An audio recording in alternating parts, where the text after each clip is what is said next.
So, you want to rebuild the carburetor. So here's what you're going to need. Carburetor rebuild kit and this empty box. Step 1. Remove the device that holds on your air cleaner. Put that off to the side. You're going to need the additional height clearance. Put your carburetor in the box. Step 3. Remove the contents from the rebuild kit. Step 4, place contents of the rebuild kit inside the box. Put the instructions in the box so it knows what to do. Step 5,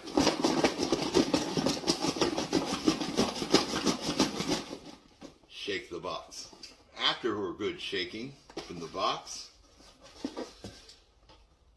and voila, a freshly rebuilt Carter BBD tube.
I know, it's been a minute, you know, with the winter weather and everything. The garage kind of has a tendency to stay a little cold. I'm going to invest in some heat in this someday. So let me just give you the update. Betty is officially mine. Well, I know she's been officially mine. But a project truck or a project car isn't officially a project car until you install a brand new handy battery hold down. So I did that finally, got the battery all sorted out. I've had a little problem, and you saw at the beginning my guide to carburetor rebuilds. Well, things didn't go according to plan. I was going to rebuild the original carb on it, and there was a lot of things that were just out of whack with the original carb, throttle plates and bushings, and I was doing a lot of reading online and research online and found that if these things are just out of sorts and off measurement, it's just not worth rebuilding. So I went and did the right thing and was trying to cheat my way out of it and got an $85 carb from eBay. And yeah, no, that didn't work out well either. So what I ended up doing was I ended up emailing the people from eBay who I got the carb from, and I can't remember the name offhand, but they did the right thing and they did give me a refund and they let me keep the old one, and I still got the original one in my toolbox, just for the sake of having the original parts.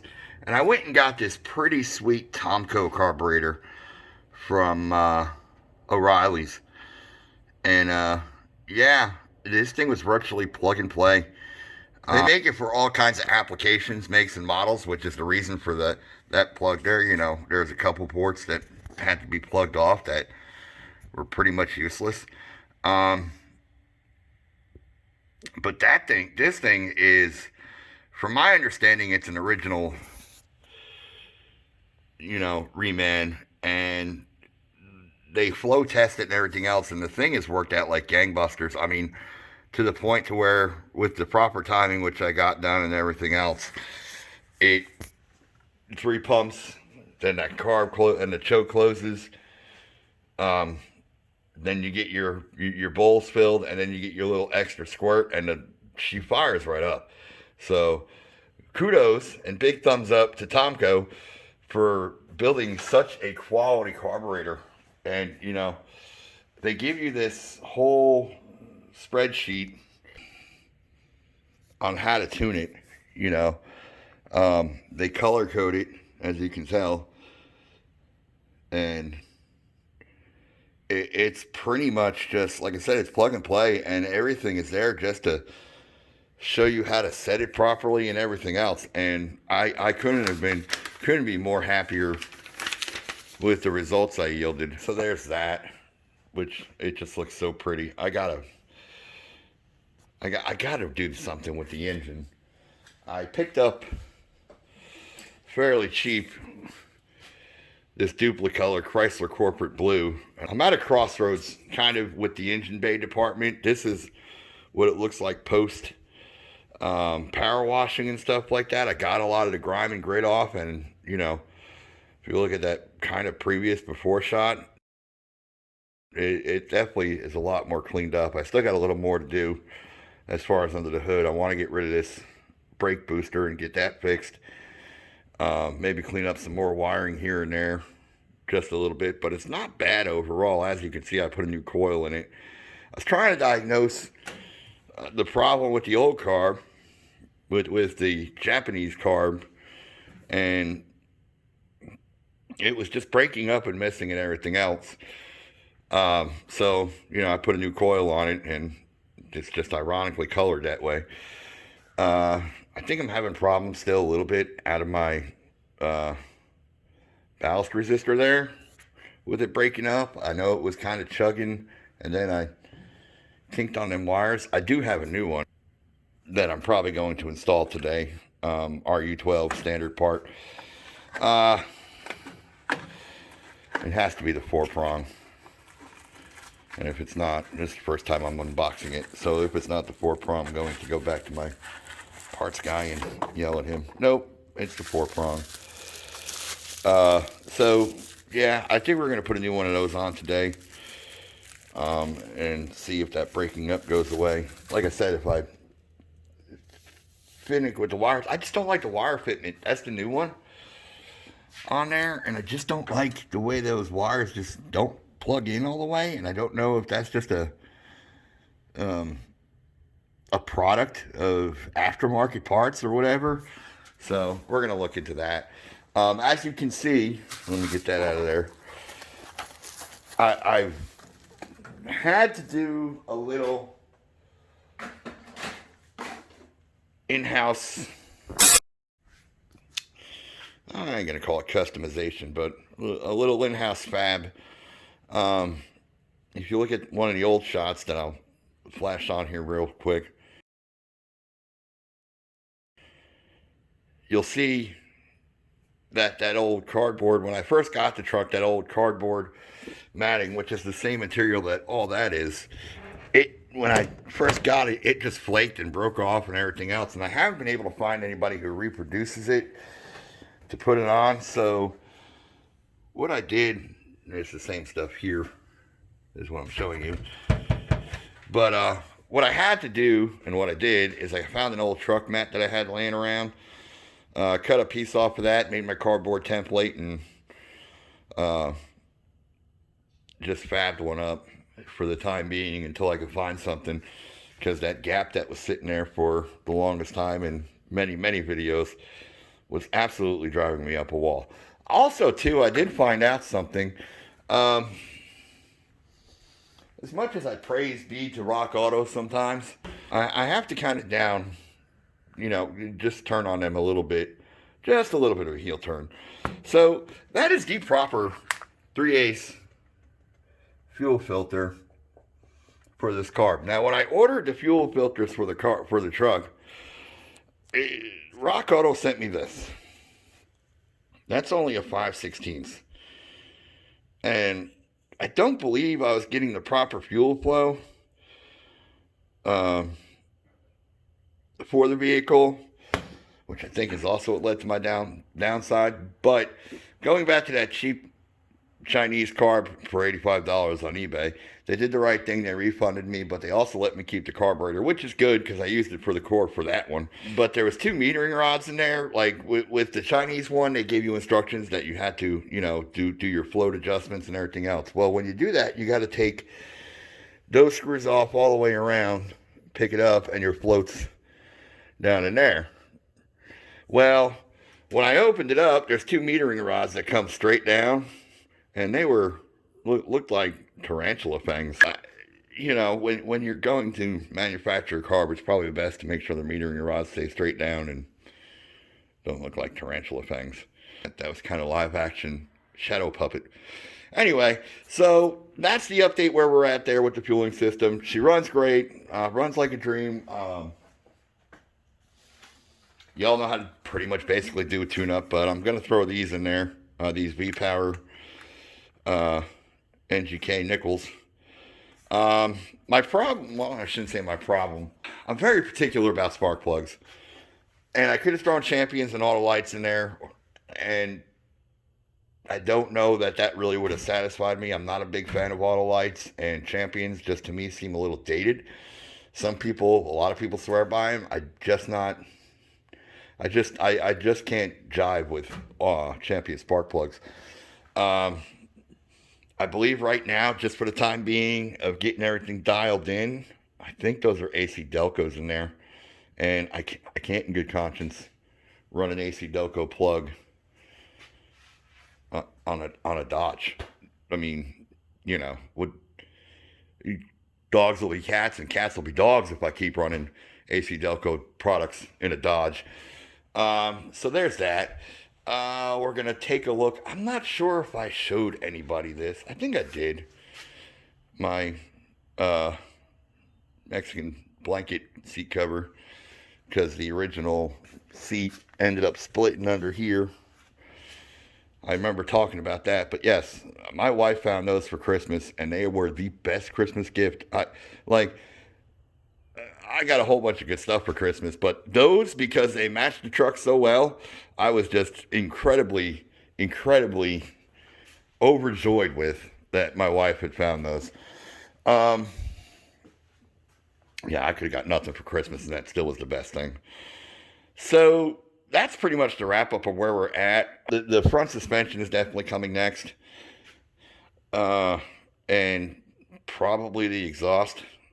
Just waiting on the budget to kind of replenish itself through some hard work and labor. But what I am going to do today is this. I am finally getting down to a lot of detail stuff, just minor detail stuff. I mean, besides the major suspension work and the exhaust. If anybody has a line on Walker bolt-on exhaust products where I could do this exhaust myself, that would be fantastic. Now, here's why I'm putting out the cry for a little help. Looked, and I've scoured all over the internet, and I've yet been able to find any kind of exhaust that's not a custom dual exhaust that would still accommodate the factory wide pipes and things of that nature. I really honestly am trying to maintain the integrity of the originality of the truck, and I can't do that and achieve that through dual exhaust. I just can't. I prefer to do the Y to the single to the muffler and out the tailpipe, and that's it. So if anybody has like a line on where to get the bolt-on stuff for it,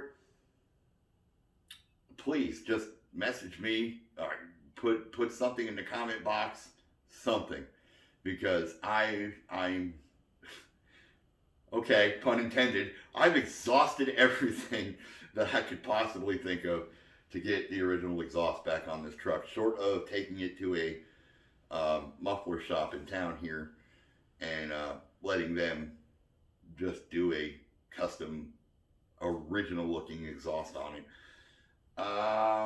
So that's pretty much the update where we're at.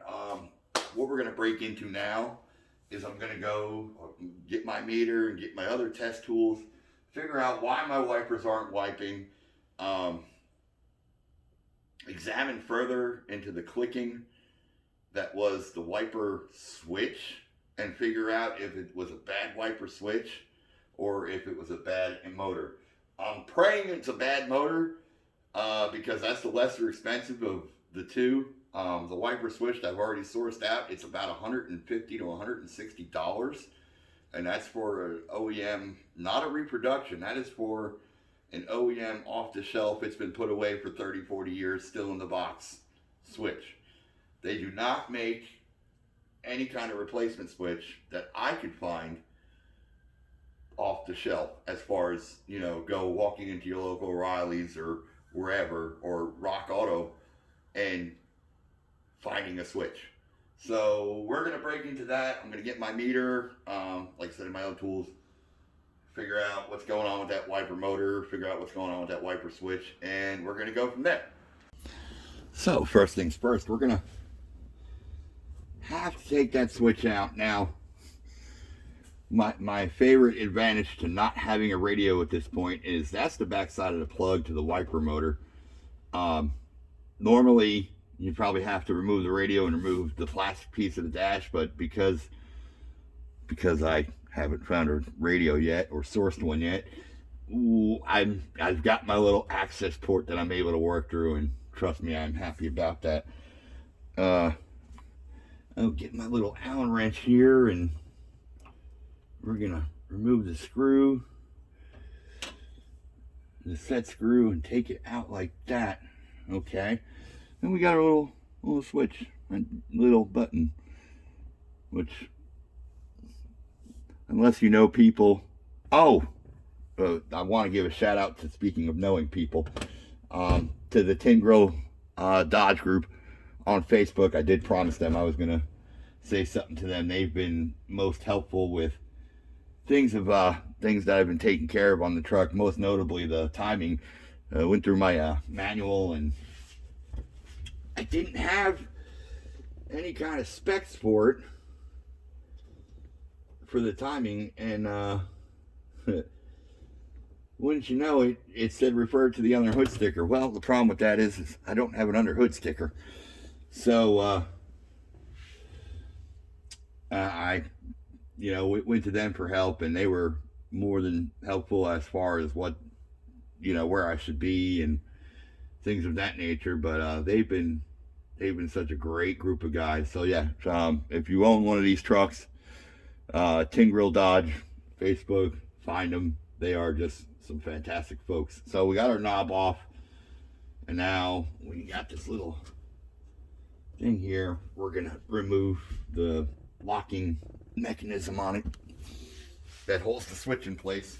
I know I'm gonna catch a lot of grief for it, but they're not that set, not that tight. So, just a slight grip with the old slip joints, and then get your little screwdriver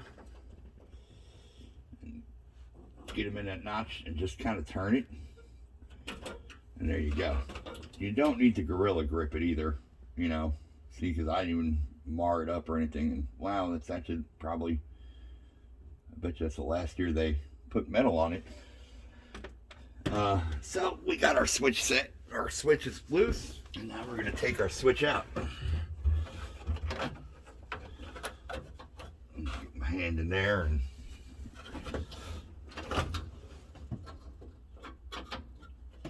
get that. Oh, that wasn't good. That was the identifier. Oh, I need to find that. There it is. Good. Wash and wipe. Not only instructions on how to operate the vehicle, but good hygiene tip. So now that we got that out of the way, alright, so let's come out here. I don't see nothing burnt up in the wiring. This is like Tetris. Do, do, do, do, do, do, do, do. I feel like the song should be playing. Does it go sideways? Oh, nope. Let's go like that. Nope. Again, I pretty much, there we go. There it is. All right. Well, I don't have a clicky no more. It used to be when I had that switch hooked up, I'd have this power surge if you check back into the original videos, but I don't seem to have it no more.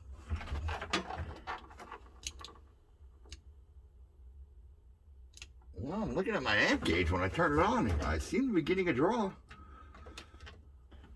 You know what? Now's probably the time where we get into the basic fundamentals of electrical diagram reading. I laugh how it says typical 78 earlier wiring diagram in my manual here.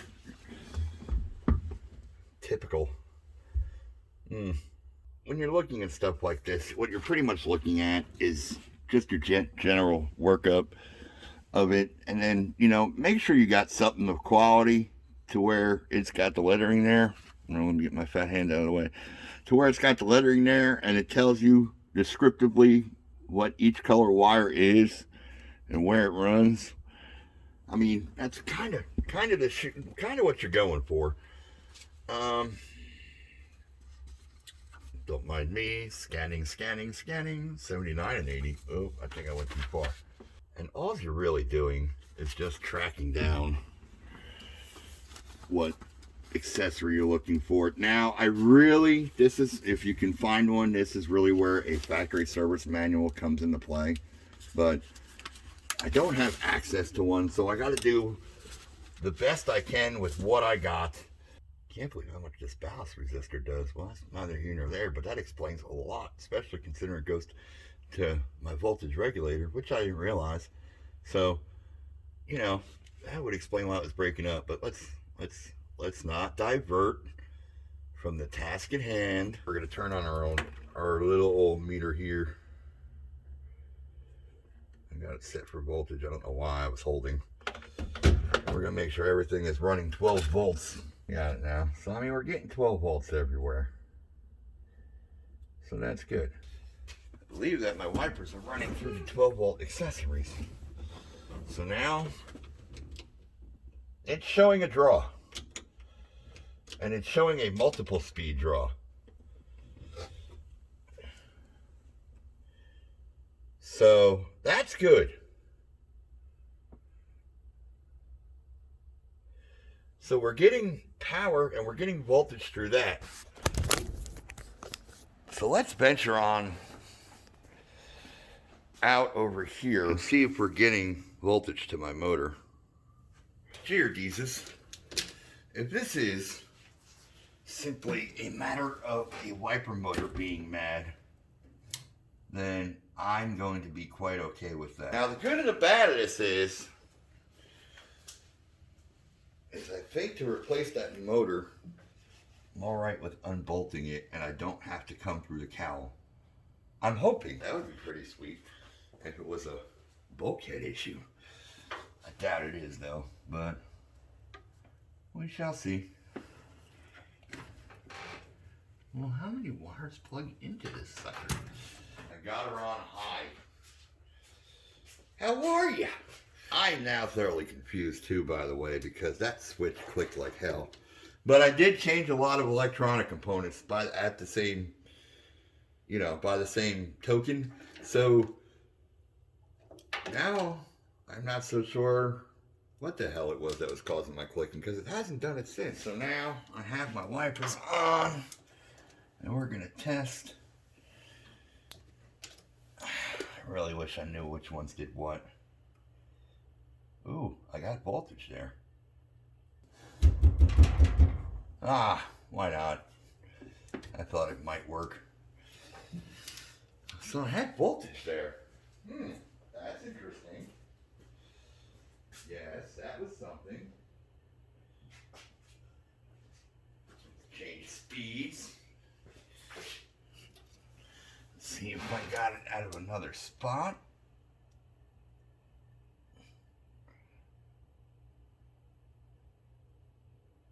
There's voltage there.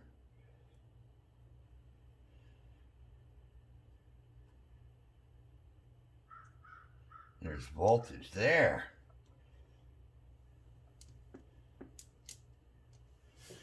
Now let's change speeds.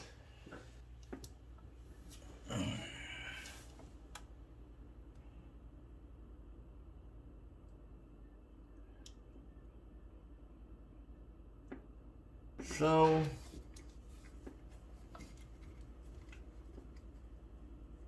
I believe, based on my findings, that my wiper motor is going to be the culprit. That's good. That's progress. In the name of progress, that is progress. So here's the good news, is I've got that figured out. Now, the question is am I going to take it apart and fiddle with it? Yeah, probably. But I can't do nothing with it until I get the wiper motor in, so that'll be fine. Let me make a call real quick. Well, that was a bit of a good news, bad news. Good news is I can get a wiper motor fairly quickly. Bad news is I can't get it till tomorrow, and, well, you know, I gotta work my regular job tomorrow. So, it's gonna be a couple days before I can get it on. I owe an apology. I unfairly judged about tune-ups and stuff like that. So I think as a makeup, I'm going to show you all how to gap plugs, and I'm going to get into the details of the ballast resistor and what it does, because I unfairly judged and just assumed everybody who watches knows what they're doing.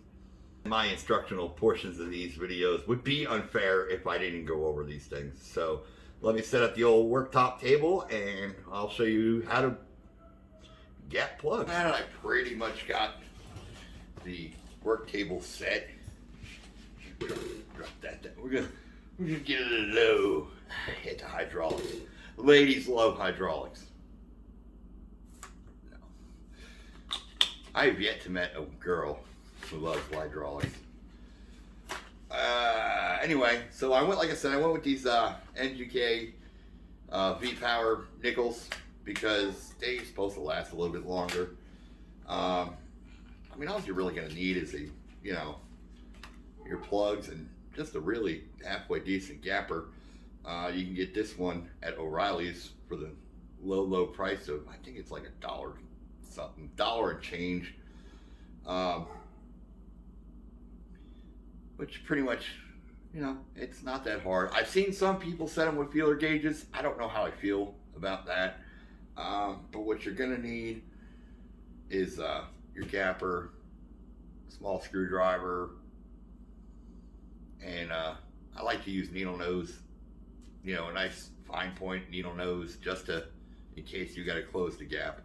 Because, what they say some of them are pre-gap, but you shake them back and forth and that little electrode bends, and I'll get more into that here momentarily. So what you're going to want to do is get yourself a nice clean screwdriver and your needle nose, and we're going to gap these one by one. There's a lot of people that ask, well, what about indexing? What's the advantages of indexing, stuff like that? Well, indexing is when you take your little fine electrode there and you set it up to where it's perfect with your cylinders, where it's going to fire, get the most gas, get the better compression, and your spark is going to, you'll have a full good spark inside that cylinder. Am I worried about indexing? I'm not worried about indexing as far as, what I'm achieving here. Indexing is really a lot of high performance stuff, and if you're going to daily it, it really doesn't make much sense to index unless you're a perfectionist. But pretty much with indexing, what you're going to do is you're going to see where your electrode comes down, and then usually mark somewhere on the body here where your electrode comes down, and you're going to adjust it through your washers, and just set it to where when you screw it in the cylinder, that electrode or that that's going to be lined up in your cylinder the right way. We're not going to index. We're just checking for gap. We're going to change out the old ones and put in the new ones. And look what I've done. That one may be indexed. Yeah, that's fantastic. You know what? Never let it be said that I try to cover up my mistakes. That washer got stuck. So there's your gap right there. And what we're looking for is we're looking for a 0.035. So we're going to come on our little chart there on our spark plug gapper. And we're going to go right there, right above my thumbnail to 0.035. So what you want to do is you want to start at your very skinny end. This is the way I do it. Other people do it other ways. They'll adjust it back and forth. I like to just set it and forget it. So what I'll do is I'll start at a really skinny end, slide my electrode in there, and bring it around to 0.035, just like that. And I'll creep it back and forth, kind of like so. And that's a little, there we go. And you want it to be tight. So, you know, that's fairly snug in there. That's my 0.35 gap. And that's all there is to it. Now, instead of creeping it back down, just to make sure it's set, I pull it straight out. And you heard that sound, and that plug, that is gapped. Now I'm going to do the same with the next 7.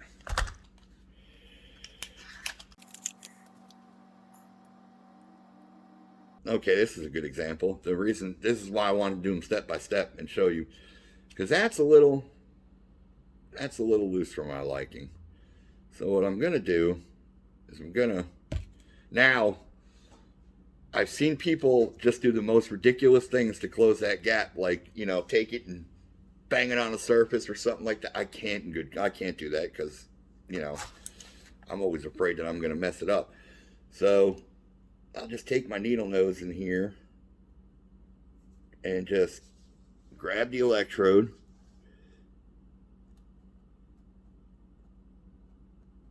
and just turn it in. I'm not looking for a big adjustment, just a slight, you know, just a slight variation from where the looseness was.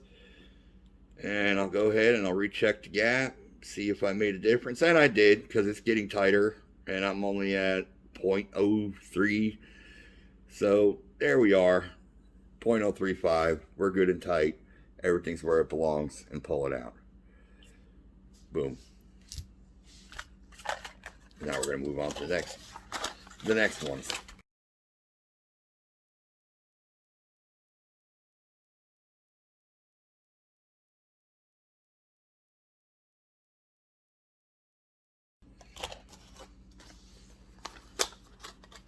Box number 2. I'm hoping to find one that's skinny so I can show you how to, you know, adjust it out. But these haven't been banged around too much, so that's okay.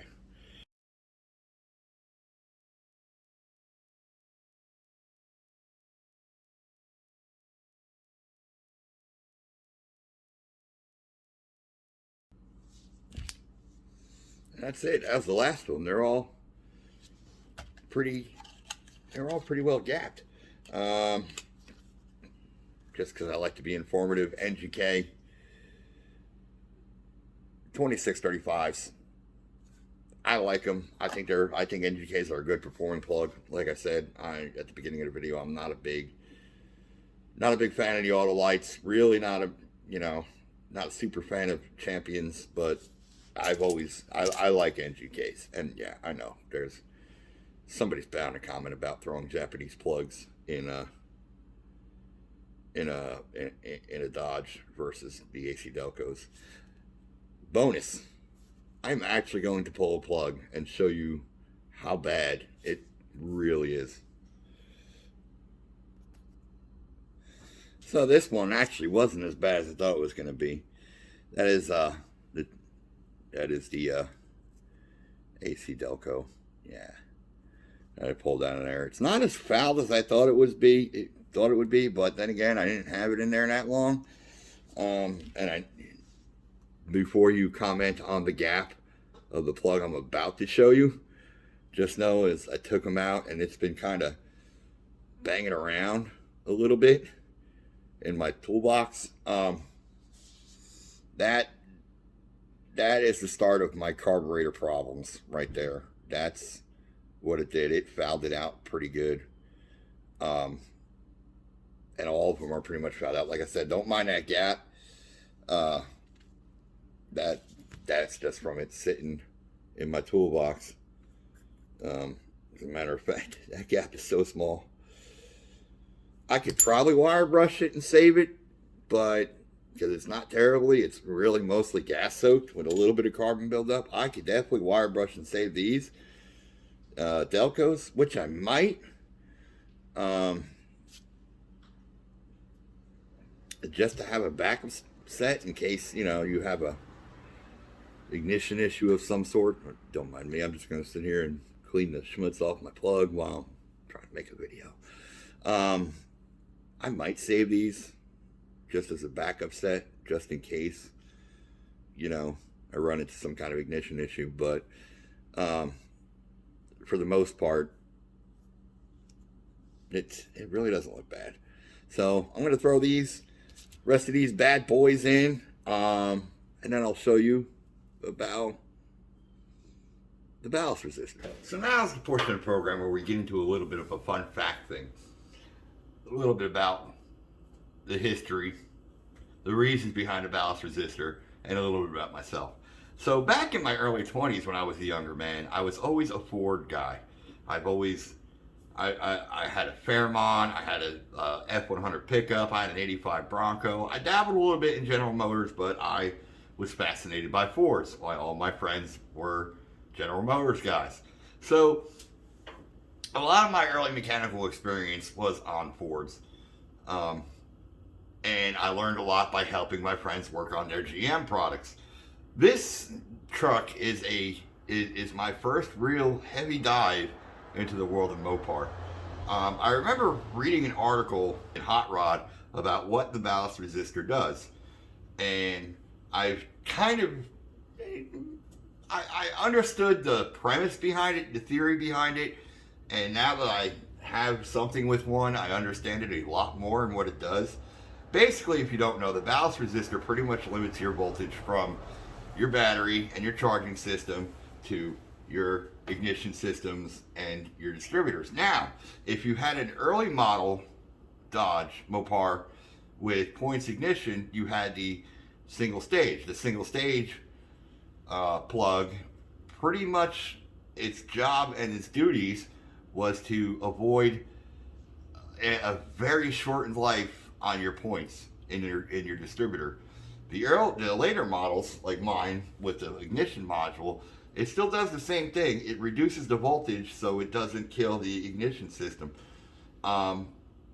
Pretty much extending the life of your coil. Your coil will run with 12 volts, but you were greatly going to shorten the life of it on your Mopar without that. But in a pinch, if that thing ever decides to fail, you know, you can bypass it just to get you home or whatever, or to a parts store to get it fixed. My dad told me a fun story when I was trying to figure out the wiper motor when I first had gotten Betty. If you go back to past videos of it, he told me to check the ballast resistor because my mother had a 1976 or 77 Volare with a slant 6 leading tower power. She was having a problem with no heat or air, and my dad he just recently told me the story, so that's how come this is so fresh in my head. He'd beaten his brains out trying to figure out why there's no blower motor operating or anything else like that. A transmission guy who told him change the ballast resistor, and at the time it was only, I think my dad said it was like $1 and change, $1.69 part. This one here is only like $4 or $5, which is why I'm prone to carrying spares, because for the inexpensive, for the failure rate that these things had, I understand what they do. I just don't understand why they're not that reliable. Anyway, he changed the ballast resistor. Lo and behold, the blower motor started working. So it just does a lot of fascinating things with your electrical systems that you just don't think about. Or moral of the story is, if you're having some kind of ignition problem or some kind of electrical problem, probably try the cheap $5 fix first if you got, you know, a ballast resistor on there, and you see if that's going to fix it. You know, I mean, for $5, it's a good start. So, but yeah, we're going to go ahead and change this one out. This is, like I said, the newer one. That is the one I originally put on when I first got the truck, but we've gone through a lot of problems and a lot of troubleshooting, a lot of diagnostics that I may have shortened the life of the ballast resistor, but I do remember them not being that reliable, and I do remember, you know, a lot of people, every time I read an article, the first thing they say is check your ballast resistor. So we're going to go ahead and change it out. Now, what's fascinating to me is it's an electrical part, and it does that job, but it's not a current flow item. Like, I could plug it in this way, or I could turn around and plug it in the other way. It's just an interesting piece to me. It's made of ceramic, and I'm sure the ballast, or I'm sure the resistor is inside the ceramic body. But yeah, we're gonna go ahead and change it out real quick. But I just wanted to give you a brief lesson in history on it, because like I said, it's just such an interesting piece. You don't see them, or I haven't heard of them. And if you have, you know, just comment down there. Any other applications that use something like this. So I'm gonna go get my 1/2 inch, and we're gonna go ahead and change it out.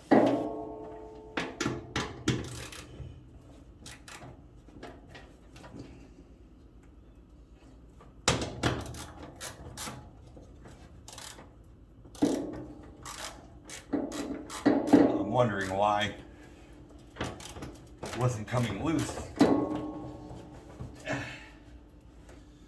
I'd forgotten that I had lost, well, I didn't lose the original bolt. The original bolt was a tap, metal tap design, and that hole had just wore out, and I couldn't find a metal tap bolt for it, so I went with the nut and bolt set up through the firewall to secure it back in its original spot. But I had forgotten I'd done that. So I'm pretty much gonna unplug it. Wonder if they make new. I'm gonna have to see if I can get a new connector. That doesn't look that great, but you know, she'll do for now. But I'm gonna check with the old, see if anybody's got a plug for a ballast resistor, because that was a little bit like it was doing some work. But that was previous to me, and I did remember say when I changed this one in that I was going to do that, but I didn't. So that's on me. Mentally, when I make these little lists in my head, I forget if I don't write it down. I know you guys have seen the lists that I've had, and if I don't write it down, it's gone with the wind.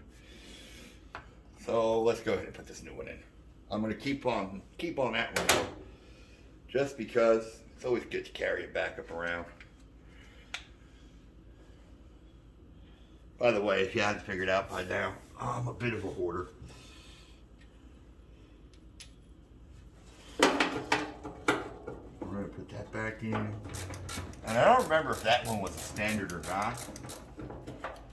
I like standard ignition parts. But I don't remember if that one was a standard or not. So I'm not sure. I'll have to go back to my parts ordering. Oh, this is gonna be fun to do. It hit the ground. I heard it. I'm just gonna hold that nut on the back side. I got it started. Like I said, I forgot I'd done that. You don't want to over tighten it because it's porcelain or ceramic, or maybe it is porcelain. It's one of those soft kind of geological anomalies. See, now that one plugs up a lot better. Yeah, that one has a much smaller gap. So let's fire up and see what we got.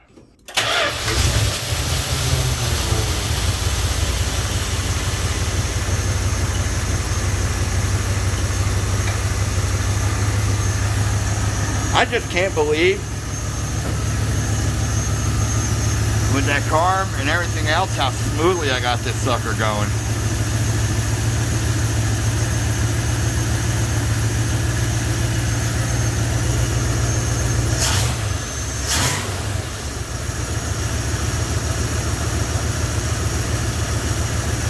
Yeah. Anyway, that's gonna do it for another episode of Resurrecting Betty. Look at the description.